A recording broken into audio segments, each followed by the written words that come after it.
The Soul Selects Her Own Society by Emily Dickinson. Structure, Summary, Analysis.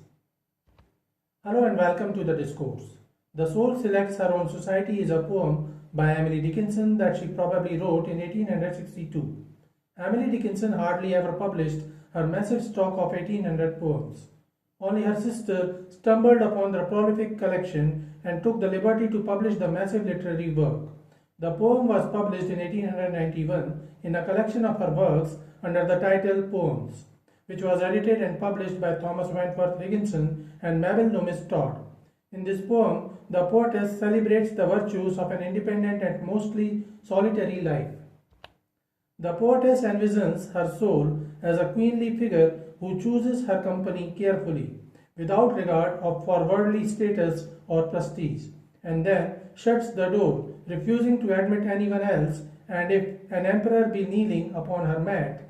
Indeed, the soul often chooses no more than a single person from an ample nation, and then closes the walls of her attention to the rest of the world.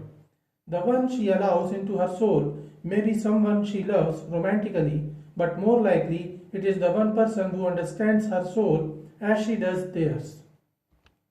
Structure of the Soul Selects Her Own Society. The poem is composed of 12 lines arranged in 3 stanzas of 4 lines each, or 3 quatrains. Emily chose irregular meter in this poem, yet kept her favorite meter of iambic trimeter with occasional use of iambic tetrameter. The quatrains seem to follow a simple rhyming scheme of AB, though Emily used half rhyme in stanzas 2 and 3 by using words gate and mat, also one and stone, that do not perfectly rhyme but partially. The poetess used personification, imagery, symbolism, simile, alliteration, assonance, consonance in the poem. Themes of the Soul Selects Her Own Society.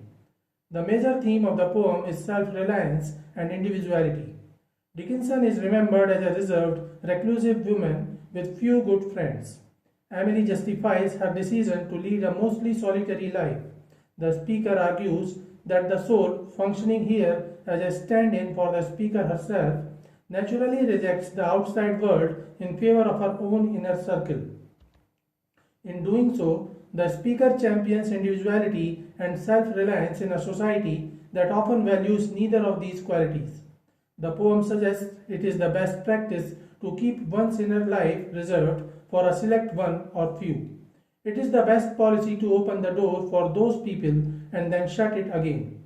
This means that no one can get in, no matter their status, unless they were selected for their pure intentions. The soul connects to a single person or a few people on a deeper level, one that goes beyond wealth or fame. Summary of the Soul Selects Her Own Society. Stanza 1, lines 1 to 4. The soul selects her own society, then shuts the door to her divine majority, present no more. Emily often didn't choose any title for her poems.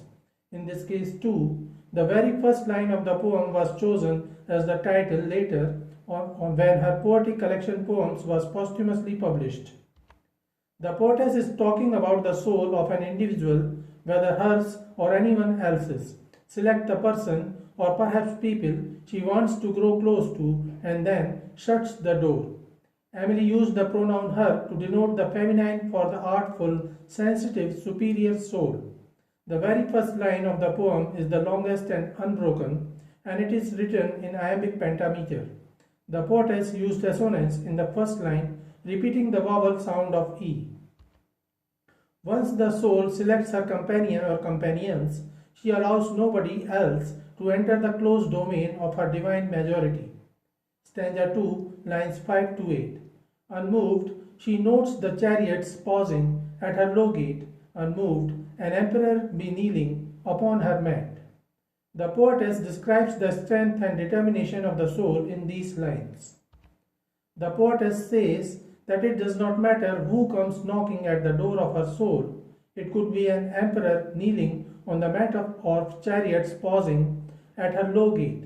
Neither of these things would convince her to open the metaphorical door to her heart. The soul only opens for those it selects for reasons that she understands. In line 5, the poetess uses symbolism using chariots to symbolize status, wealth, and grandeur, and they pause at her low gate, that is, at her humble gate. Emily used assonance again with the sound of O in unmoved. She notes the chariots pausing.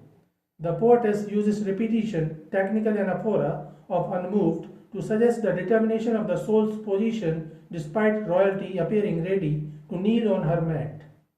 Stanza 3, lines 9 to 12. I have known her from an ample nation, choose one, then close the walls of her attention like stone.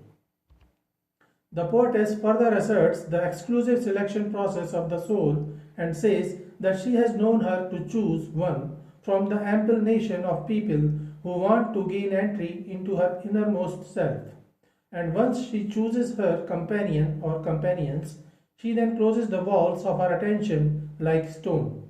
The soul is certainly a part of a country's society, ample nation, yet it can choose one. The poetess employs a metaphor using valve, which implies a one-way flow. A valve allows flow in one direction only. That is, now the whole attention of the soul is only upon the companion she already chose, and for others, the soul shuts down like a stone. The stone symbolizes something rigid, heavy, and weighty.